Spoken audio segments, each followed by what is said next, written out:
hankkinut muun muassa Anopille, joka oli vakavasti sairas, niin jonkun tämmöisen nyt semmoinen, joka mun mielestä sopi hänelle sit siihen vaikeaseen tilanteeseen.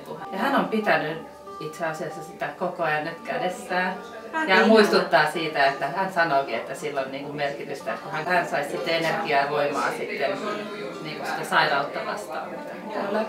Annan mun yhdelle ystävättärelle sen itseluottamuksen sen vuoksi, koska hän taistelee sen asian kanssa ja mun mielestä kaipasi sitä, että luottaa itseensä ja luottaa siihen, että saa sen työn tehtyä. Ja itse asiassa mä oon kuullut, että hän on jopa oman yrityksensä johtoryhmässä käyttänyt sitä korua sen takia, että se tuo hänelle itseluottamusta. Niin, eli se on sellainen asia, joka vahvistaa tavallaan sitä, mitä ihmisessä jo on.